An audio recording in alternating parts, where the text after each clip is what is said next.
There's a very popular venue in my city that you must book a year and a half in advance at least if you want a good date. I put down a non-refundable deposit on the venue about 1 year ago. My ex-fiancée had her heart set on that place and had her wedding pictures done there. I would have done anything to please her. She did not reciprocate. In fact, she had intimacy with her ex about a month after I put down the deposit. I tossed her and her crap out of my house. I spoke with the venue and they wouldn't return my deposit. Reasons don't matter. Non-refundable is non-refundable. I admit I was a little petty here and I asked how long I had to put down the rest of the fee. I decided to wait until the last minute to cancel, or even see if I could work with a wedding planner to transfer the date.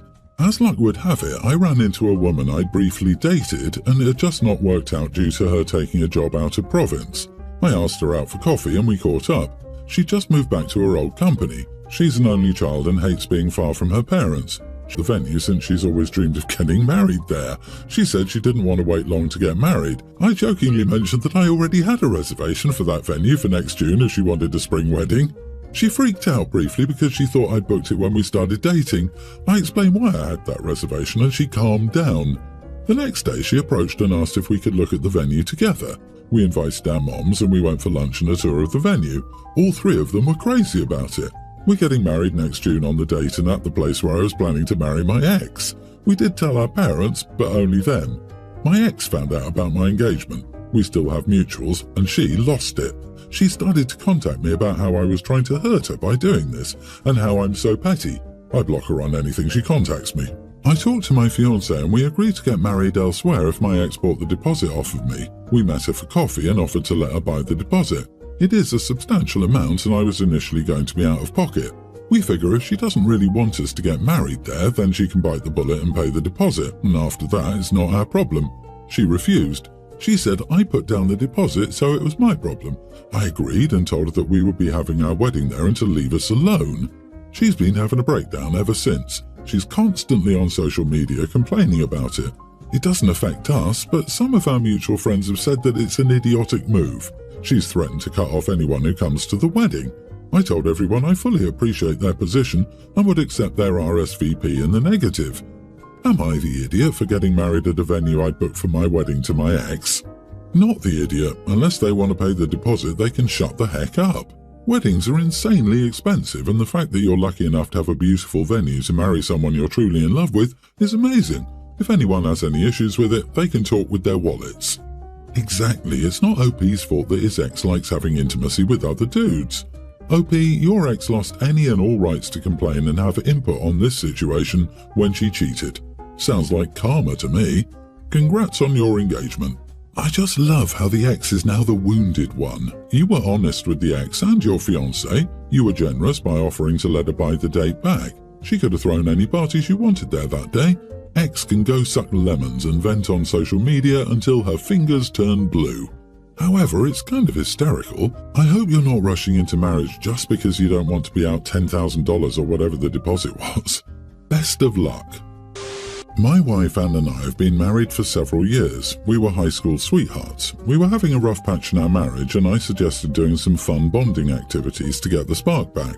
She agreed but kept complaining about the activities. We went camping and she developed a full body rash. She ended up going to the hospital with sepsis after she came into contact with some bad bacteria.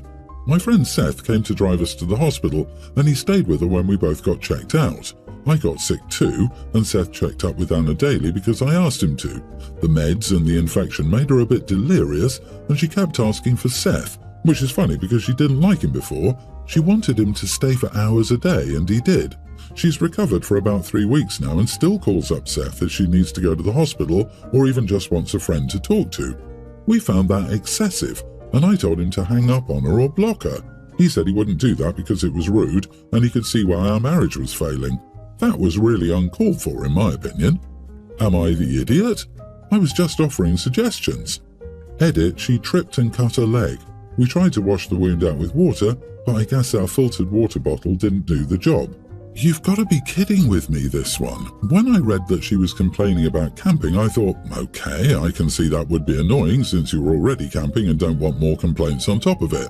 But when I read she was hospitalized with a full body rash and sepsis, which could have killed her, dude, I agree with Seth. I can see why your marriage is falling apart. Hint, it's you, and you are the idiot. Great way to get tetanus. Looks like you did a really poor job preparing for the camping trip if you didn't even have a simple first aid kit.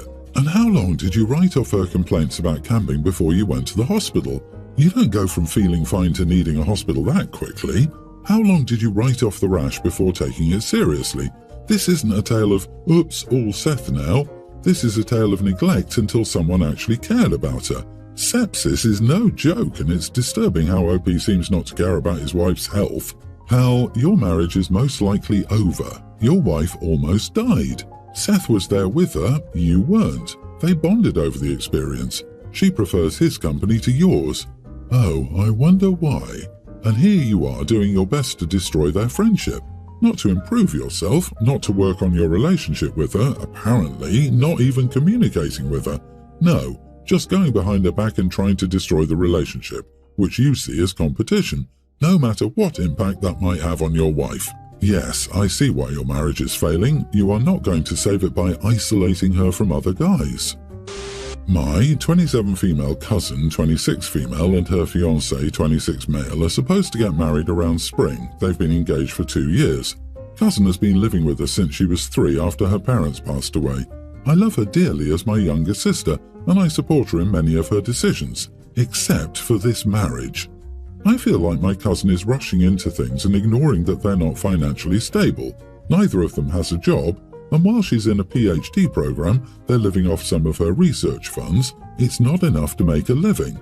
They're currently residing in an apartment that his parents are paying for.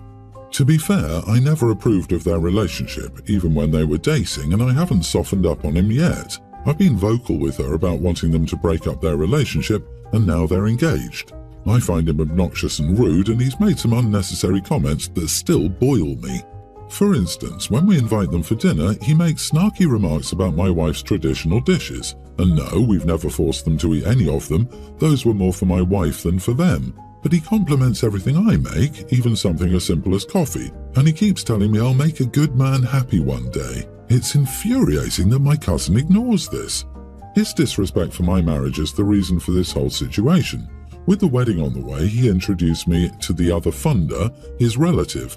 We hit it off right away. We're close in age and share similar interests, so we bonded well. But I started to notice that my brother-in-law was behaving oddly. For instance, he would try to give us space to be alone or hint that we were a natural couple. I had to tell the other person that I had a wife, and what he told me in return shocked me. Brother-in-law has been going around telling his family that I'm getting a divorce because my wife cheated. The sheer audacity of this man baffled me. I left and withdrew my funds without saying a word to anyone.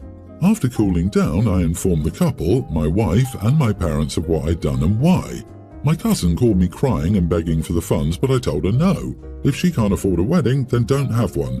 My brother-in-law has resorted to calling me names and is getting his parents involved in it as well. My parents are okay with it, as it's my money. But my wife, although she's angry with what brother-in-law did, doesn't support my actions. She's worried about my sister. Whether I withdrew the funds or not, they wouldn't get married and stay family with us, which would only cause a rift with my sister. While I understand her point, I don't see why I should support the marriage of someone who doesn't respect mine. So am I the idiot for withdrawing funds because my future brother-in-law slandered my marriage? Not the idiot, he sounds awful. Given how repeatedly disrespectful he's been, I think you've every right to refuse any funds.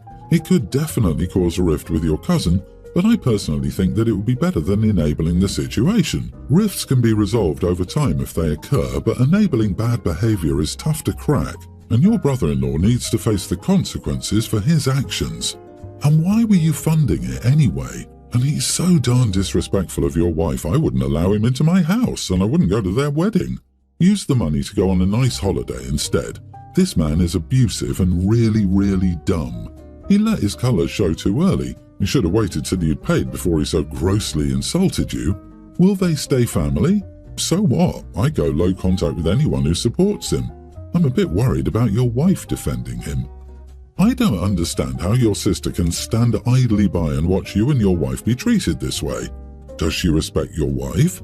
If you and your wife are truly set on helping your sister out, you both sound incredibly generous, maybe the wedding money could now be relabeled as helping her get back on her feet when this inevitably crashes and burns money. One of my brothers adopted a tween boy 20 years ago, my nephew, who we'll call Kyle. Kyle was fine at first, but then he started acting out. He yelled at us and told us we were not his family whenever we tried to talk to him or include him in something. Once, when he was 16, I invited him to watch a movie with me. Of his behaviour, I just wish he'd leave again. He's always sulking in a corner and not talking to anyone is considered an effort now. Even his parents are tired of his crap. So, a few days ago, when we were all together, we wanted to take a family photo. We took a photo with all of us, and then I asked Kyle to step out of the picture so that we could have a family picture without him. Of course, he started yelling at me and calling me names, but he's made it clear multiple times that he's not one of us, and I just wanted a picture with my real family. So, am I the idiot? I'm going to assume that Kyle's circumstances were difficult, like even tragic, given that he's adopted, and whilst that doesn't give him a free pass for the rest of his life, it does warrant special consideration. And so, you've got a young child, taken into care, adopted into a new family, who then acts out. Shock horror. Who would have thought such a thing might ever happen? And now you, the then adult, have carried that grudge, first fostered against a 10-year-old child, into the present day, and exclude him from presumably the only family he has. That makes you the idiot, and suggests that you have a serious deficiency in empathy. I disagree, everyone's the idiot. Him always sulking in a corner and not talking to anyone is considered an effort now. Even his parents are tired of his crap. Dude is 30 years old, not 15 anymore. If he's being irritable and passive-aggressive, I fully understand people being fed up with it, especially after trying to interact with him. Nobody comes off great here, but at the same time, I understand that it isn't an easy situation for any of them. Not the idiot. If he was still 10 or even 20, I'd say it's an idiot move, but he's a full adult at 30. He should be aware enough to recognise that you can't treat people like crap for over a decade and then expect every one of them to welcome you with open arms immediately when you just announce you're going to stop being an idiot. His reaction shows that he doesn't accept any of the natural consequences of his behaviour. He only blames others and attacks them for not giving him what he thinks he's entitled to. I've said it before and I'll say it again. To have family, you gotta be family. He hasn't acted as family to you by his own free choice as an independent adult and not just a moody child. I, 27 female, recently returned home from studying overseas. During that time, my half-brother Derek, 36, married Lily, 26 female, and had my nephew, young toddler. For your information, Derek's maternal family is wealthy. He's currently the head of their family business. I'm currently working for Derek, call it nepotism, but Derek gets a loyal, capable worker, and I get fantastic pay, which is totally a win-win. Lily is from a lower-income background. She used to work as a nurse before meeting and marrying Derek. After the birth of their son, her health plummeted, and she and Derek thought it best she was a stay-at-home mom. A few days ago, Derek asked me to pick up Lily from her aunt's house because her driver was sick. It was a baby shower for one of her cousins. I was asked to stay for a glass of drink, customary for guests in our culture, so I did. While there, I listened to all the young mothers talk about their experiences. One of the things they complained about was lack of sleep because their babies woke up around the clock. Lily was quiet until a cousin asked her how she coped with waking up at night. Only then did Lily admit never having to do that as Derek hired a nighttime nanny for their son. The women went quiet for a bit before one exclaimed she forgot rich people do things differently. Another chimed in that Lily was missing out on bonding with her baby by having a nanny take over a mother's role. Another said Lily can't be lazy and relies on help or her baby won't recognise her. During all this, Lily's face went paler and paler like she was having a panic attack. I also thought these women were just mean, so I excused Lily and said we were leaving. As I helped Lily collect her things, the first woman said Lily needed to cut down on relying on the nanny, or she would be a bad mother who doesn't know how to do anything for her baby by herself.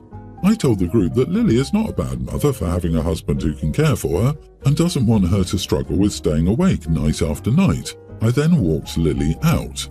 In the car, Lily was worried that her cousins would be mad at her, making her next meeting with them awkward. I told Lily her cousins were jerks and they should apologise to her, not the other way around. Lily thanked me for looking out for her, but continued to look worried the rest of the ride. I told Derek about this and he agreed with me. Still, Lily did look really upset. Am I the idiot? Not the idiot, those women were just mean. Even if their suggestion came from a good place, they could have been much gentler about it. As it is, it just seems like they were jealous of Lily's fortune and wanted to fill her mind with doubts and worries. You were a wonderful knight in a shiny car for your sister-in-law. Oh, they're jealous of Lily. I'm jealous of Lily. I would have loved a night nanny when my children were younger. If anything, it will help Lily be a better mother than she would be, because she's well rested. The family is jealous, as I am, but I think most of us would have had better manners and just be happy for her. You go, girl. Have Lily's back.